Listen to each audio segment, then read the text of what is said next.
dear students, class 10 students, hope you are doing your work properly. तो इस video में हम देखते हैं कॉम्प्लीमेंट ऑफ अ सेट क्या है. Complement of a set, complement of a given set is a set which contains all those members of universal set that do not belongs to the given set. यानी इसका क्या मतलब हुआ कि complement of a set क्या होगा. Complement में universal set के वो सभी एलिमेंट्स होंगे जो सेट से बिलोंग ना करते हों. यूनिवर्सल सेट कौन सा है हमारा? यूनिवर्सल सेट आपका बड़ा सेट है और कॉम्प्लीमेंट में वो एलिमेंट्स लिखने हैं जो सेट के ना हो. उसको छोड़ दीजिए, बाकी सभी एलिमेंट्स हम लिख लेंगे. इसकी नोटेशन है, it is denoted by A complement और ए डैश, और आप इसको लिख सकते हैं ए के ऊपर इस तरह बार लगा दीजिए तो ये भी ए कॉम्प्लीमेंट ही है. जनरली हम नोटेशन ये वाली यूज करते हैं, डैश वाली या सी वाली. सी मीन्स कॉम्प्लीमेंट और you can say A dash. Let us take an example so that it should be clear. आपके पास एक यूनिवर्सल सेट है, मान लीजिए यूनिवर्सल सेट मैंने ले लिया 1 2 3 4 5 6 7 8 9 10 और सेट ए है मेरे पास 2 3 5 7 और हम लिखना चाह रहे हैं ए कॉम्प्लीमेंट, कॉम्प्लीमेंट ऑफ ए. अब देखिए ध्यान से, कॉम्प्लीमेंट ऑफ ए में एलिमेंट्स लिखने हैं यूनिवर्सल सेट के. कौन से लिखने हैं? जो ए में ना हो. यानी कि ए वाले सभी एलिमेंट्स को छोड़ दीजिए और बाकी सारे लिख लीजिए. यानी कि 1 2 3 छोड़ना है आपने, 4 then 6 8 9 10. ये आपका बन गया है ए कॉम्प्लीमेंट. फिर से देखेंगे ध्यान से, ए कॉम्प्लीमेंट का मतलब है कि आप ए वाले एलिमेंट्स को छोड़ दीजिए और यूनिवर्सल सेट्स में से बाकी एलिमेंट्स लिख लीजिए. Let us take one more example. हमने एक सेट बी ले लिया जिसमें एलिमेंट्स हैं 1 3 5 7 9 और बी कॉम्प्लीमेंट लिखना चाह रहे हैं आप. तो आप क्या करेंगे, इन्हीं सबको छोड़ दीजिए और यूनिवर्सल के एलिमेंट्स लिख लीजिए. कौन कौन से एलिमेंट्स लिखेंगे हम इसमें? 2 4 6 8 10. ये आपका बी कॉम्प्लीमेंट हो जाएगा. इस चीज से बच्चों एक चीज और निकल के आई है, देखते हैं क्या. क्या मैं ये कह सकती हूँ कि ए यूनियन ए कॉम्प्लीमेंट, ए और ए कॉम्प्लीमेंट दोनों को अगर हम मिला दें तो यूनिवर्सल सेट बन जाएगा. यानी मैं इसके और इसके दोनों सेट्स के एलिमेंट को कंबाइन करके लिख देती हूँ. क्या आएगा? 1 2 3 4 5 6 7 8 9 10. सभी एलिमेंट्स आ गए. क्या बन गया? यूनिवर्सल सेट बन गया. यानी ए यूनियन ए कॉम्प्लीमेंट क्या आएगा? यूनिवर्सल सेट आएगा. इन द सेम वे अगर आप देखेंगे बी यूनियन बी कॉम्प्लीमेंट, ये भी आपको यूनिवर्सल सेट ही मिलेगा. इसका मतलब ये हुआ अगर किसी सेट और उस सेट का कॉम्प्लीमेंट दोनों की अगर आप यूनियन कर दें तो आपके पास कौन सा सेट आ जाना चाहिए? यूनिवर्सल सेट ही आ जाएगा. तो एक बार दोबारा देख लेते हैं कॉम्प्लीमेंट क्या है. The complement of a given set is a set. Complement भी एक सेट है which contains all those members of universal set. इसमें मेंबर्स किसके हैं? यूनिवर्सल सेट के ही हैं. दैट कौन से? that does not belong to the given set, जो given set से belong ना करते हो. यानी कॉम्प्लीमेंट में वो एलिमेंट्स रहेंगे जो यूनिवर्सल के होंगे लेकिन गिवन सेट से बिलोंग नहीं करेंगे. तो आई थिंक अब ये डेफिनेशन आपको क्लियर हो गई होगी कि what is a compliment of a set. और किसी भी सेट का उसके कॉम्प्लीमेंट के साथ यूनियन कर दीजिए, हमेशा क्या आएगा? यूनिवर्सल सेट आ जाएगा. इन द सेम वे एक और चीज देखते हैं, A intersection A complement. Intersection means common element. अगर ए और ए कॉम्प्लीमेंट में अगर आप कॉमन एलिमेंट ढूंढना चाहें तो आपको कुछ भी कॉमन नहीं मिलेगा. ये बिल्कुल अलग अलग होंगे. यानी कि इनका जो इंटरसेक्शन है वो क्या होगा? 5 होगा. 5 means they don't have any common elements. और अगर कॉमन एलिमेंट्स नहीं हो तो आप क्या कह सकते हैं? A and A complement are disjoint set. Disjoint set की डेफिनेशन हमने पढ़ी है. What is a disjoint set? Disjoint set is a set that does not have any common element. तो A और A कॉम्प्लीमेंट में कॉमन कुछ होगा नहीं क्योंकि हम A कॉम्प्लीमेंट में वही लिखते हैं जो A में नहीं होते. तो दोनों का यूनियन यूनिवर्सल सेट बना देगा. दोनों का इंटरसेक्शन आपको 5 देगा. यानी कोई भी एलिमेंट इसमें नहीं होगा. मींस कोई भी सेट और उसका कॉम्प्लीमेंट कैसे रहेंगे? डिसजॉइंट सेट्स रहेंगे, डिसजॉइंट का काम करेंगे. और रिजल्ट देखते हैं। इसी में कहता है कि ए कॉम्प्लीमेंट का आपने फिर से कॉम्प्लीमेंट कर दिया, किसी सेट का कॉम्प्लीमेंट लिखा हुआ है उसका फिर से कॉम्प्लीमेंट कर लीजिए तो वही सेट आपका वापस आ जाएगा, यानी कि दोबारा वही सेट आ जाएगा। हम करके देख लेते हैं एक बार। ये आपका ए कॉम्प्लीमेंट है और इस ए कॉम्प्लीमेंट का फिर से कॉम्प्लीमेंट ले लिया, यानी ये सब आपने छोड़ दिए और यूनिवर्सल में से दूसरे एलिमेंट्स लिख लिए। छोड़िए इनको और इसमें से लिखिए 2, फिर 3, 4 छोड़ दीजिए, फिर लिखिए 5, फिर आप 6 छोड़ दीजिए, फिर लिखिए 7, फिर 8, 9, 10 छोड़ दीजिए। खत्म हो गए आपके एलिमेंट्स। तो ए कॉम्प्लीमेंट का कॉम्प्लीमेंट क्या आया? 2, 3, 5, 7। ये क्या है? ये आपका ए सेट है। तो ये रिजल्ट भी क्लियर हो गया होगा कि किसी सेट के कॉम्प्लीमेंट का अगर हम फिर से कॉम्प्लीमेंट लें तो हमें दोबारा वही सेट मिल जाता है, यानी कि 2 बार कॉम्प्लीमेंट करने से वही सेम सेट आपके पास वापस आ जाएगा।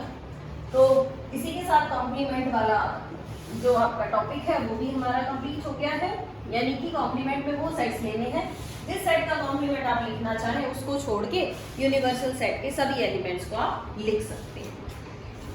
चलिए डिफरेंस हमने पहले ही पढ़ लिया था, अब हम पढ़ते हैं symmetric difference. Symmetric difference of 2 sets. Symmetric difference of 2 sets. Symmetric difference को बेटा हम ए, ये बीच में एक ट्रायंगल का साइन बनाया है हमने, इसको बोलते हैं डेल्टा ए डेल्टा बी, या A with symmetric difference B क्या रहेगा आपका? A minus B union B minus A. कौन से एलिमेंट्स लेने हैं आपने? ए माइनस बी निकाल लीजिए, फिर बी माइनस ए निकाल लीजिए। दोनों का अगर यूनियन कर देंगे तो वो आपका कौन सा सेट आएगा? ए सिमेट्रिक डिफरेंस बी आ जाएगा। तो ये आपका सिमेट्रिक डिफरेंस का रिजल्ट है। चलिए इसी के साथ हम अपनी एक्सरसाइज शुरू करते हैं। एक्सरसाइज से पहले एक और चीज देखते हैं, वेन डायग्राम।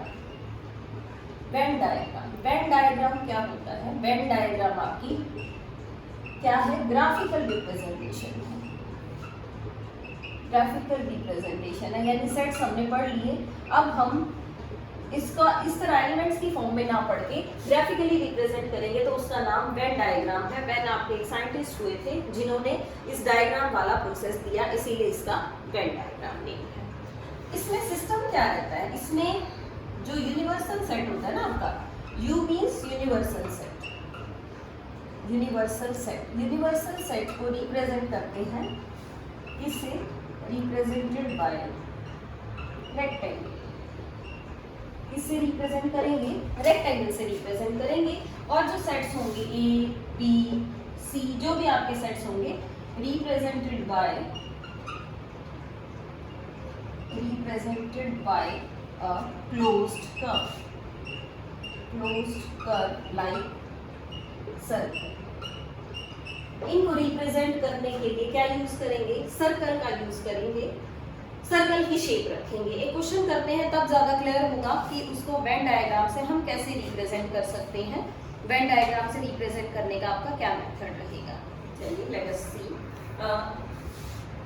एग्जांपल ये लेते हैं, यूनिवर्सल सेट लिया हमने। यूनिवर्सल सेट में एलिमेंट्स हैं ए ई आई ओ यू, और एक सेट ए ले लिया, उसमें एलिमेंट्स लिखे मैंने ए और। तो इसको वेन डायग्राम से दिखाना चाह रहे हैं। क्या लिखा था हमने? यूनिवर्सल सेट किससे रिप्रेजेंट होगा? Representing by a rectangle. तो एक रेक्टेंगल बनाएंगे आप, ये आपका यूनिवर्सल सेट। यूनिवर्सल सेट में एलिमेंट्स कौन कौन से हैं इसके अंदर लिख देते हैं हम। मैंने लिखा ये ए है, ये यहाँ ई हो गया, ये आई हो गया, ये यहाँ ओ है और यहाँ पे यू है। ये 5 एलिमेंट्स मैंने इसके अंदर डाल दिए, यहाँ पे ए, यहाँ ई आई ओ यू। अब क्या कह रहे हैं? ए सेट भी दिखाना है। ए सेट किसके अंदर होगा? यूनिवर्सल के अंदर ही होते हैं सारे, क्योंकि जितने भी एलिमेंट्स आप यहाँ लिखते हैं, जितने भी सेट्स आप यहाँ लिखते हैं, वो सारे यूनिवर्सल के सबसेट्स होते हैं। सबसेट होते हैं मतलब यूनिवर्सल सबसे बड़ा है। जो भी सेट्स आप लेंगे वो सारे इसी के अंदर आएंगे। तो ए सेट है आपका ए और ई, यानी ये सेट है। ये क्या बन गया? ये आपका ए सेट हो गया। इसमें 2 एलिमेंट्स हैं, कौन कौन से? ए और ई। इस तरह भी चाहे तो इसको रिप्रेजेंट कर सकते हैं, यानी ये यूनिवर्सल सेट, इसके अंदर एक हमने ए सेट ले लिया, ए सेट में कौन कौन से एलिमेंट्स हैं, ए, ई और बाकी आई, ओ, यू आप कहीं भी लिख सकते हैं, यानी ए सेट हो गया। अब ए कॉम्प्लीमेंट की बात कर लेते हैं। ए कॉम्प्लीमेंट में इनको छोड़ना है, कौन कौन से लिखने हैं, आई, ओ, यू। तो ए सेट आपका ये है। ए कॉम्प्लीमेंट वाला कौन सा सेट है, जो इसके बाहर लिखा हुआ है, वो किस में आ जाएगा, ए कॉम्प्लीमेंट में आ जाएगा। अगर हमें ए कॉम्प्लीमेंट को रिप्रेजेंट करना हो, आपको ये कहे कि represent A complement by Venn diagram, तो कैसे रिप्रेजेंट करेंगे, ये यूनिवर्सल सेट, ये आपका सेट ए। ए कॉम्प्लीमेंट कौन सा हुआ, यूनिवर्सल के वो सारे एलिमेंट जो ए को छोड़ के लिखे जा सकते हैं। तो ए को छोड़ दीजिए आप, ये जो जितना भी आपका पार्ट आएगा ये सारा किस में आ जाएगा, ए कॉम्प्लीमेंट में आ जाएगा। यानी आप क्या कह सकते हैं कि ये जो शेडेड रीजन है, जो शेडेड रीजन है, shaded region is A complement. जो शेडेड रीजन होगा वो आपका क्या आ जाएगा, ए कॉम्प्लीमेंट आ जाएगा। ये इसकी रिप्रेजेंटेशन हो गई है। चलिए और देखते हैं हम वेन डायग्राम की हेल्प से ही आप और कौन कौन सी चीजें रिप्रेजेंट कर पाएंगे। वेन डायग्राम से आप क्या रिप्रेजेंट कर सकते हैं, देखिए आपको ये कह रहा है कि आपने दो सेट्स ले लिए, एक ले लिया यूनिवर्सल सेट 1 2 3 4 5 6, एक ए सेट ले लिया। ए सेट ले लिया हमने ऑड नंबर्स का 1 3 5, बी सेट ले लिया हमने 2 4 6, इवन नंबर्स का सेट ले लिया। इसको वेन डायग्राम से रिप्रेजेंट करना है। कैसे रिप्रेजेंट करेंगे, यूनिवर्सल हो गया, एक सेट ए और एक सेट आपका बी। इन दोनों में कोई भी एलिमेंट कॉमन नहीं है, इसीलिए मैंने ये बिल्कुल अलग अलग बनाए हैं, इनका आपस में कोई कनेक्शन नहीं है। तो ए सेट में कौन से एलिमेंट आ गए, 1 3 5, और इसमें कौन से एलिमेंट आ गए, 2 4 6। और देखिए एक सेट हमने सी ले लिया, उसमें लिख दिया 1 3 और 2 4, सी सेट ले लिया हमने। तो सी सेट कौन सा होगा जी, उसमें ए के भी एलिमेंट्स हैं, तो क्या मैं इसको सी लिख सकती हूँ। सी में कौन से एलिमेंट्स है, 1 3 2 4, 1 3 2 4, इसको मिला के सी सेट बन जाएगा। चलिए अब बात करते हैं, अगर हम सेट लिख रहे हैं, इनमें तो कुछ भी कॉमन नहीं था, हमने दोनों बिल्कुल अलग अलग लिख दिए थे। अब मैं एक ऐसा सेट बना रही हूँ, मैंने इसमें लिखा 1 2 3 4, और बी सेट में एलिमेंट्स लिख लेते हैं हम 2 4 और 6। ए में ले लिया 1 2 3 4 और इसमें ले लिया 2 4 6। इसको कैसे वेन डायग्राम से लिखा है, पहले यूनिवर्सल सेट बनाया। अब ये देखो क्या इनमें कॉमन एलिमेंट है कुछ, क्या इनमें कॉमन है दोनों में, यानी ए इंटरसेक्शन बी आप निकाल सकते हैं। इंटरसेक्शन मीन्स कॉमन, जो दोनों में कौन कौन से एलिमेंट है, दोनों में 2 और 4। तो इस बार कैसे बनेगा वेन डायग्राम आपका, ये सेट हमने ले लिया ए और ये ले लिया है बी। अब ए और बी में ये पार्ट आपका क्या आ गया, कॉमन आ गया। इसमें हम ये एलिमेंट लिखेंगे जो कॉमन है। मैंने लिखा 2 और 4,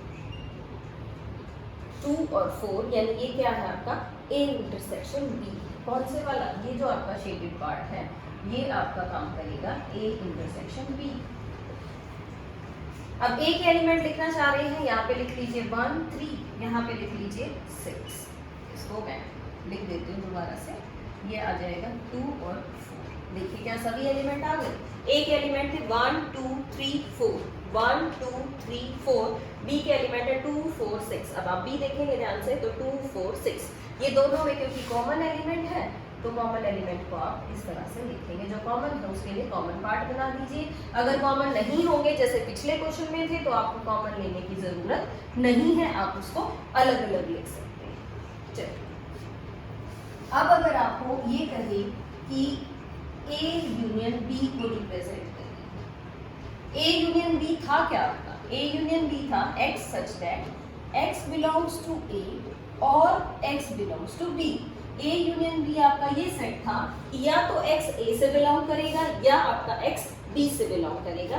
देखते हैं इसको कैसे रिप्रेजेंट करें वेन डायग्राम से। ये यूनिवर्सल सेट, ये आपका ए सेट ले लिया, मुझे नहीं पता कॉमन है या नहीं इसीलिए मैं कॉमन रखूंगी। ये आपका बी सेट, क्या करना है ए यूनियन बी, ए के भी सभी होने चाहिए, बी के भी सभी होने चाहिए, तो किससे रिप्रेजेंट करेंगे आप इसको, ये देखिए ए भी सारा और बी भी सारा, ये आपका क्या रहेगा part A union B, this shaded part is called A union B. और in the same way A intersection B, अगर आपको कहे कि आप ए इंटरसेक्शन बी दिखाइए, कैसे दिखा सकते हैं ए इंटरसेक्शन बी, ये आपने यूनिवर्सल सेट लिया, ये आपने ए सेट ले लिया, ये आपने बी सेट ले लिया, ये ए है ये बी है। ए इंटरसेक्शन बी कैसा था, x such that x belongs to A and x belongs to B, वो एलिमेंट्स जो ए में भी हों और बी में भी हों, यानी किस में आएंगे, ये वाला पार्ट ए में भी है और बी में भी है, यानी ये जो आपका शेडेड पार्ट है ये क्या है, ए इंटरसेक्शन बी। तो ये आपको वेन डायग्राम से क्लियर हो गया है। ए यूनियन बी में ए के भी सभी एलिमेंट, बी के भी सभी एलिमेंट, और ए इंटरसेक्शन बी में जो ए और बी में कॉमन पार्ट हो वो क्या होगा आपका ए इंटरसेक्शन बी में आएगा। तो ये आपकी वेन डायग्राम से रिप्रेजेंटेशन है, यानी यूनिवर्सल सेट को रेक्टेंगल सेट, और जो सेट अंडर कंसीडरेशन है वो इसी के सबसेट होंगे, इसी के सबसेट होंगे तो कहाँ लिखे जाएंगे, सेट के अंदर लिखे जाएंगे। चलिए एक और चीज देखते हैं, अगर आपको वेन डायग्राम से ही रिप्रेजेंट करनी आ जाए तो हमने और क्या सीखा था, हमने a माइनस बी सीखा था निकालना, a minus B. a minus B की डेफिनेशन देखते हैं क्या थी, a माइनस बी था x such that x belongs to a and x does not belongs to b, यानी x a में तो होगा लेकिन x b में नहीं होगा, b वाले एलिमेंट्स नहीं लिखने हैं। इसका मतलब क्या होगा कि अगर ये आप रिप्रेजेंट करें तो ये यूनिवर्सल सेट, ये एक सेट आपका ए है और ये एक सेट आपका बी। ए माइनस बी, ए के सभी एलिमेंट्स लिखने हैं और वो नहीं लिखने जो बी में है। तो ए के कौन से वाले बी में हैं, ये वाले जो हैं वो बी में भी, ये वाले पार्ट बी में भी, ये आपको नहीं लिखने, कहा गया है नहीं लिखने। तो a माइनस बी में कौन सा पार्ट रहा, a माइनस बी में सिर्फ ये पार्ट रहा जो a में है और b में नहीं होना चाहिए, तो ये पार्ट आपका a माइनस बी बनेगा। अगर b माइनस a लिखना चाहें आप, b माइनस a, तो क्या लिखें, x such that x belongs to b and x does not belongs to a। अब b में होना चाहिए और a में नहीं होना चाहिए, तो कैसे रिप्रेजेंट कर लें, तो हम रिप्रेजेंट करेंगे यूनिवर्सल सेट, ये आपका ए सेट है, ये आपका बी सेट है। अब आप चाह रहे हैं बी माइनस ए, बी माइनस ए मीन्स बी के एलिमेंट्स लिखने हैं ए वाले छोड़ के, तो छोड़ने वाला पार्ट आपका ये रहा, तो लिखेंगे कौन से, सिर्फ ये वाले, कौन से लिखे गए, ये वाले एलिमेंट्स आपने लिख लिए, ये आपका बी माइनस ए। तो स्टूडेंट्स बहुत ध्यान से अगर आप देखेंगे तो हम किसको छोड़ रहे हैं, दोनों में ही किस पार्ट को छोड़ रहे हैं, हम उस पार्ट को छोड़ रहे हैं जो ए इंटरसेक्शन बी है, ये दोनों में कॉमन है ना ए इंटरसेक्शन बी में। तो इससे एक और चीज निकल के आई कि आप ए माइनस बी में क्या लिखेंगे, ए माइनस बी में आप ए के एलिमेंट्स लिखेंगे और माइनस किसको करेंगे, ए इंटरसेक्शन बी वालों को माइनस कर देते हैं, यानी ए के लिखे कौन से छोड़ दिए, ए माइनस बी वाले, और इसी तरह से b माइनस ए लिखा तो क्या लिखा, b के एलिमेंट लिखे, छोड़े कौन से, इसमें भी वही एलिमेंट छोड़े हैं a इंटरसेक्शन b वाले, यानी a माइनस बी लिखना चाह रहे हैं तो a के लिख लीजिए, जो दोनों में कॉमन है वो छोड़ दीजिए, b माइनस ए लिखना चाह रहे हैं तो b के एलिमेंट्स लिख लीजिए, जो दोनों में कॉमन है वो छोड़ दीजिए, यानी इंटरसेक्शन वाला पार्ट आपका छूट जाएगा। तो आई थिंक ये कॉन्सेप्ट क्लियर हो गया होगा, किस तरह से आप इसको रिप्रेजेंट करेंगे वेन डायग्राम की हेल्प से। स्टूडेंट्स एक्सरसाइज के क्वेश्चंस आपके इजी हैं, कर सकते हैं आप। यूनियन फाइंड आउट करना चाह रहे हैं, कॉम्प्लीमेंट फाइंड आउट करना चाह रहे हैं, यूनियन और कॉम्प्लीमेंट टाइप के ही क्वेश्चंस हैं आपके। किसी भी सेट का कॉम्प्लीमेंट निकालना चाहे, कॉम्प्लीमेंट हमने सीख लिया है। देखिए आपको ये कहा गया है कि यूनिवर्सल सेट, क्वेश्चन हम 3 की बात करते हैं, जो यूनिवर्सल सेट है वो आपका है सेट ऑफ नेचुरल नंबर्स। क्या है? Set of natural numbers. Natural numbers का सेट आपका यूनिवर्सल सेट है, और जो आपका सेट है उनका कॉम्प्लीमेंट लिखना चाहते हैं। फर्स्ट है आपका x such that x is even natural number, even natural number. Second कहा x such that x is odd natural number. आपको इसमें लिखना है कि ये क्या होना चाहिए? ऑड नेचुरल नंबर का सेट होना चाहिए। थर्ड है आपका x such that x is a multiple of 3। आपको लिखना है मल्टीपल ऑफ 3। फिर कहता है फोर्थ में x such that x is a prime number. कैसा है? प्राइम नंबर होना चाहिए। And the next part is fifth part is x such that x is a number divisible by 3 and 5। एक number ऐसा जो 3 और 5 दोनों से डिविजिबल हो। ये है x such that x is a perfect square number। x is a perfect square number। Perfect square number होना चाहिए आपका। और देख लेते हैं एक पार्ट x कह रहा है कि x such that x plus 5 is equal to 8। तो पहले हम इससे सेट बनाएंगे और फिर ये डिसाइड करेंगे कि क्या क्या होना चाहिए। इसकी बात करते हैं, इसका कॉम्प्लीमेंट लिखना चाह रहे हैं तो क्या आएगा? x such that x is even है। इवन को आपने छोड़ देना, तो नेचुरल नंबर्स में और क्या बच गए आपके? नेचुरल नंबर्स में क्या सेट बच गया? ऑड नेचुरल नंबर्स का सेट। वो इसका ऑपोजिट हो गया। इसकी बात करें, ऑड नेचुरल नंबर्स है। ऑड नेचुरल नंबर्स का कॉम्प्लीमेंट क्या होगा? x such that x is even natural number. Odd वालों को छोड़ देंगे तो कौन से आ जाएंगे आपके? इवन नेचुरल नंबर्स आ जाएंगे। जो थर्ड पार्ट है आपका वो कहता है कि x is a multiple of 3। अब x is a multiple of 3 बहुत सारे, इसमें हम क्या कह रहे हैं? x such that x is not a multiple of 3। आपको जो भी सेट दिया गया है आपको उससे अलग लिखना है। x is a prime number, तो क्या लिखेंगे आप? x is not a prime number.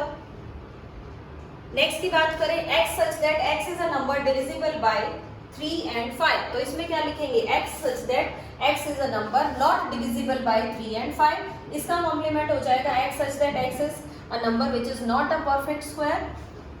और इस लास्ट वाले का लिखना चाहे तो लास्ट वाले का क्या लिख सकते हैं आप? इसमें लिखेंगे कि एक ऐसा नंबर आपका जो क्या होगा, जो आपका क्या वैल्यू दे रहा है? नेचुरल नंबर होना चाहिए। और इस सेट को लिख के देख लो एक बार, x सच दैट यहाँ से x की वैल्यू आपके पास क्या आ रही है? 3 आ रही है। 5 को शिफ्ट करें तो इसका कॉम्प्लीमेंट क्या होगा?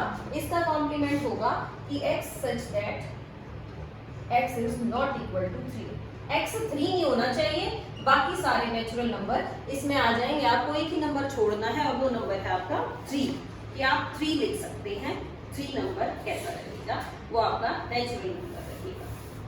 तो स्टूडेंट्स ये इस चैप्टर से रिलेटेड हो गया। कुछ इसमें फिल इन द ब्लैंक्स हैं जो रिजल्ट्स आपको मैं करवा चुकी हूँ। तो आप एक्सरसाइज मैं आपको एक्सरसाइज व्हाट्सएप कर देती हूँ और इजीली आप कर पाएंगे। Complement of set, union, intersection, और यूनियन के बाद उसका कॉम्प्लीमेंट लेना या कॉम्प्लीमेंट के बाद यूनियन लेनी। तो try this exercise 1.5। Thank you so much. Stay home, stay safe and keep learning.